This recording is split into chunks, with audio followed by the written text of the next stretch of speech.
नमस्कार दोस्तों, स्वागत है आप सभी का हमारे न्यूज 20 टीवी पर। तो दोस्तों, मैं आज आपके लिए लाया हूं देश और दुनिया की 20 बड़ी खबरें। आपको एक एक करके सभी खबरें विस्तार से बताई जाएगी दोस्तों। तो चलिए शुरुआत करते हैं आज की पहली खबर के साथ। आपको बता दूं कि आज की पहली खबर दोस्तों यूपी से है। ओवैसी के बयान पर मचा बवाल। आपको बता दूं कि इंशाअल्लाह योगी को सीएम नहीं बनने देंगे, बयान पर मच गया है बवाल।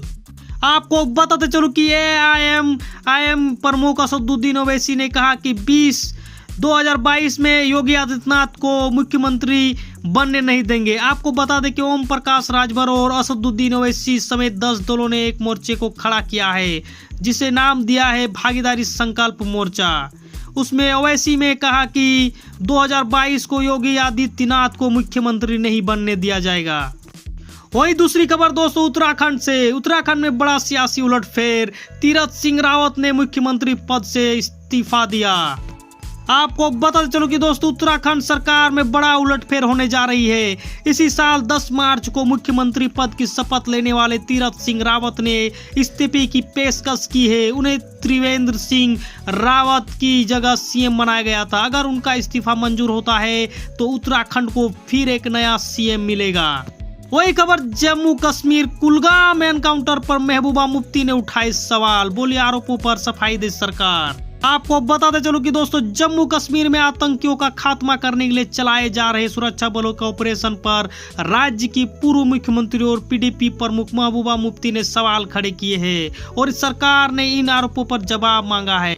वही खबर महाराष्ट्र से। महाराष्ट्र कोऑपरेटिव बैंक घोटाला से दोस्तों ईडी ने अटैच की अजीत पवार की पत्नी की शुगर मिल। डिप्टी सीएम ने दिया यह जवाब। प्रवर्तन निदेशालय महाराष्ट्र राज्य कोऑपरेटिव बैंक घोटाले मामले में मुख्यमंत्री अजीत पवार से जुड़ी 65.75 करोड़ रुपए की संपत्ति जब्त की है और उनके मनी लॉन्ड्रिंग मामले में उनसे जुड़ी एक चीनी मिल को अटैच किया है। ईडी की ओर से जब्त की गई संपत्ति में कोरेगांव के चिमनगांव स्थित चीनी मिल की जमीन, इमारत, प्लांट और मशीन शामिल है। वहीं मुनव्वर राणा के बेटे तबरेज ने ही लिखी थी खुद पर फायरिंग की स्क्रिप्ट। रायबरेली पुलिस ने बताया पूरा प्लान। आपको बताते चलो कि मशहूर शायर मुनव्वर राणा के बेटे पर हमले के मामले में नया मोड़ आ गया है। रायबरेली जिले के त्रिपुला चौराहे के पास मुनव्वर के बेटे तबरेज राणा की कार पर बाइक सवार 2 नकाबपोश ने फायरिंग की थी। घटना 28 जून की थी। इस मामले में 4 आरोपियों को हिरासत में लिया गया है। रायबरेली के एसपी श्लोक कुमार ने मीडिया को बताया कि अपने चाचा से चल रहे संपत्ति विवाद में फंसाने के लिए मुनव्वर राणा ने के बेटे खुद पर गोली चलवाने का प्लानिंग की थी। फिलहाल मुनव्वर राणा का बेटा तबरेज फरार है। वही ड्रोन का पाकिस्तान लिंक। इस्लामाबाद में भारतीय उच्च आयोग के ऊपर भी नजर आया ड्रोन। भारत ने सुरक्षा में चूक पर सख्त एतराज जताया। आपको बताते चलो कि दोस्तों जम्मू में लगातार ड्रोन दिखने की घटनाओं सामने आ रही है। जम्मू कश्मीर के अरनिया सेक्टर में एक बार फिर ड्रोन दिखा है। यह पाकिस्तानी ड्रोन तड़के 4:30 बजे अंतर्राष्ट्रीय सीमा में घुसने की कोशिश कर रहा था, लेकिन बीएसएफ की फायरिंग के बाद यह लौट गया। बीएसएफ का कहना है कि यह बॉर्डर पर निगरानी के लिए भेजा गया था। वही राज्यपाल धनखड़ के अभिभाषण के दौरान बीजेपी विधायकों का हंगामा। बंगाल में चुनाव बाद हिंसा पर सदन से बाहर आए बीजेपी विधायक। आपको बता दूं कि दोस्तों पश्चिम बंगाल का विधानसभा सत्र शुरू होते ही हंगामे की भेंट चढ़ गया। राज्यपाल जगदीप धनखड़ के अभिभाषण के दौरान बीजेपी के विधायक चुनाव के बाद हुई हिंसा के मुद्दे पर सदन से बाहर चले गए। इस दौरान बीजेपी विधायकों ने जय श्री राम और भारत माता की जय के नारे भी लगाए। विधायकों के हंगामे के चलते राज्यपाल को अपना अभिभाषण छोटा करना पड़ा। वहीं दिल्ली के पेरेंट्स को केजरीवाल सरकार ने दी बड़ी राहत। प्राइवेट स्कूलों की फीस में होगी 15% की कटौती। आपको बता दूं कि दोस्तों कोरोना काल में दिल्ली के अभिभावकों को बड़ी राहत मिली है। कोरोना काल में आर्थिक तंगी झेल रहे अभिभावकों को राहत देते हुए दिल्ली सरकार ने सभी निजी स्कूलों को शैक्षणिक वर्ष 2020-21 में वसूली की गई 15% की कटौती करने का आदेश दिया है। वही खबर यूपी से। नवनियुक्त डीजीपी मुकुल गोयल ने संभाला कार्यभार। बोले लोगों को सुरक्षा का एहसास दिलाना ही प्राथमिकता। आपको बता दूं कि उत्तर प्रदेश के नवनियुक्त पुलिस महानिदेशक मुकुल गोयल ने शुक्रवार को राज्य के पुलिस विभाग के मुखिया का कार्यभार संभाला। उन्होंने कहा कि कानून व्यवस्था को और सुदृढ़ बनाना ही प्राथमिकता होगी। सभी को सुरक्षा का एहसास दिलाना ही पुलिस की प्राथमिकता है। वहीं शरद पवार ने कहा कृषि कानून को खारिज नहीं कर सकते। बीजेपी ने बयान का किया स्वागत। आपको बताते चलो कि किसानों के विरोध प्रदर्शन के बीच राष्ट्रवादी कांग्रेस पार्टी प्रमुख शरद पवार ने कहा कि कृषि कानूनों को पूरी तरह से खारिज करने के बजाय इसके उस हिस्सों में संशोधन किया जाना चाहिए जिससे किसानों को दिक्कत है। वही एक खुशखबरी है दोस्तों, PUBG mobile back in India. Battle ground mobile Bharat में हुआ लॉन्च। आपको बता दूं कि बैटल ग्राउंड मोबाइल इंडिया की लॉन्चिंग को लेकर लंबे वक्त से कयासों का दौर जारी था, जिस पर अब विराम लग सकता है क्योंकि पबजी के Indian version battle ground mobile India game को भारत में ऑफिशियल तौर पर लॉन्च कर दिया गया है। गेम की लॉन्चिंग का ऐलान कंपनी के ऑफिशियल फेसबुक पेज पर हुआ। वही खबर यूपी अनलॉक की दोस्तों, खुल सकेंगे मल्टीप्लेक्स, सिनेमा हॉल व जिम, स्टेडियम, हेल्थ एटीएम पर विचार। आपको बता दें कि प्रदेश में 5 जुलाई से मल्टीप्लेक्स, सिनेमाघर, जिम व स्पोर्ट्स स्टेडियम खुल जाएंगे। सोशल डिस्टेंसिंग समेत कोविड प्रोटोकॉल के अनुपालन के साथ इनकी गतिविधियों के संचालन की अनुमति होगी। कोविड-19 के कारण सिनेमा घर संचालकों के व्यवसाय पर पड़े असर को देखते हुए उन्हें संचालित करने की अनुमति देने का फैसला किया गया है। वहीं ममता सरकार को झटका, हाई कोर्ट का आदेश, चुनाव बाद हिंसा के हर मामले की दर्ज करो रिपोर्ट, इलाज भी कराओ।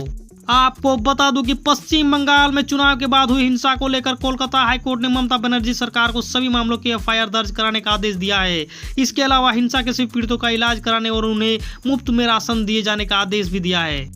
वही खबर आईआईटी से दोस्तों, आईआईटी के असिस्टेंट प्रोफेसर ने जातिगत भेदभाव का आरोप लगाकर दिया इस्तीफा, कहा ज्वाइनिंग से ही था परेशान। आपको बता दूं कि आईआईटी मद्रास के एक असिस्टेंट प्रोफेसर ने गुरुवार को यह कहते हुए अपने पद से इस्तीफा दे दिया कि उनके साथ जहां जातिगत भेदभाव होता है, संस्थान छोड़ने के अपने कारणों में जातिगत भेदभाव को उन्होंने प्रमुख बनाया।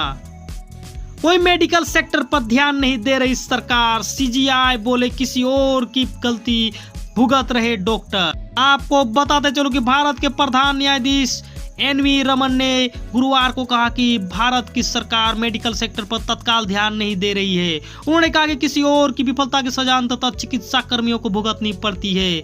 वर्ल्ड डॉक्टर डे के मौके पर आयोजित एक कार्यक्रम में उन्होंने कहा चिकित्सा संस्थानों और सरकार की संबंधित एजेंसियों को अपने प्रमुख को आगे लाना चाहिए। वो एक सुकून भरी खबर है दोस्तों, अब भारत बाधाओं को पार करेगी। भारतीय सेना आज मिलेंगे 12 देशी ब्रिजिंग सिस्टम। आपको बताते चलो कि पाकिस्तान के साथ पश्चिमी सीमाओं पर ऑपरेशन के लिए सेना को स्वदेशी पुल मिलने में बड़ी राहत मिलने वाली है। भारतीय सेना को आज यानी शुक्रवार को स्वदेशी रूप से विकसित पुल यानी 12 शॉर्ट स्पैन ब्रिजिंग सिस्टम प्राप्त होगा। यह शॉर्ट स्पैन ब्रिजिंग सिस्टम छोटी नदियों और नहरों जैसी भौगोलिक बाधाओं से सेना को मदद करेगा। वहीं अफगानिस्तान में लौटा तालिबानी कानून, महिलाओं को अकेले जाने पर बैन, पुरुषों की दाढ़ी अनिवार्य। आपको बताते चलो कि अफगानिस्तान से अमेरिकी सेना को वापसी शुरू होने के बाद तालिबान ने भीषण हमले करने शुरू कर दिए हैं। तालिबान का दावा है कि अफगानिस्तान का 80% जिलों पर अब उसका कब्जा हो गया। अफगानिस्तान में तालिबान की फिर से वापसी के साथ ही उसके काले कानून अब लौट आए हैं। वहीं यूएई का फैसला, अपने नागरिकों के लिए भारत पाक समेत 14 देशों की यात्रा पर प्रतिबंध। आपको बता दूं कि यूएई के विदेश मामले और अंतर्राष्ट्रीय सहयोग मंत्रालय और राष्ट्रीय आपातकालीन संकट तथा आपदा प्रबंधन प्राधिकरण ने इस फैसले की घोषणा की। उन्होंने कहा कि यूएई के नागरिकों के भारत, पाकिस्तान, बांग्लादेश, नेपाल, श्रीलंका और वियतनाम, नीविया, जाम्बिया, कांगो लोकतांत्रिक गणराज्य, युगांडा, सियरा लियोन और लाइबेरिया, दक्षिण अफ्रीका और नाइजीरिया की यात्रा करने पर प्रतिबंध लगा गया है। वही जंग का नक्शा बदलेगा इजराइल, पहली बार भेजे हमास सदस्यों को चुन चुन कर मारने वाली ड्रोन सेना। इजराइल ने दुनिया में पहली बार किसी सैन्य कार्रवाई में आर्टिफिशियल का इस्तेमाल किया है। माना जा रहा है कि इजराइल का यह कदम भविष्य में होने वाले युद्धों का नक्शा भी बदल सकता है। वही पाकिस्तानी सेना प्रमुख ने बड़बोले नेताओं को लगाई लताड़, कहा देश को देखने पड़ेंगे बुरे दिन। आपको बताते चलो कि पाकिस्तानी सेना और खुफिया एजेंसी आईएसआई ने देश के बड़बोले नेताओं को जमकर फटकार लगाई। सेना ने तो नेताओं को राष्ट्रीय हित के मुद्दों पर विभाजनकारी राजनीति से बचने की समझाइश भी दे डाली। तो दोस्तों आज के लिए बस इतना ही। दोस्तों अगर हमारी वीडियो आपको पसंद आए और इस तरह के न्यूज अपडेट आपको डेली चाहिए तो चैनल को सब्सक्राइब करें और नोटिफिकेशन को पाने के लिए बेल आइकन को दबाना ना भूलें। दोस्तों नमस्कार, आदाब, जय हिंद, जय भारत।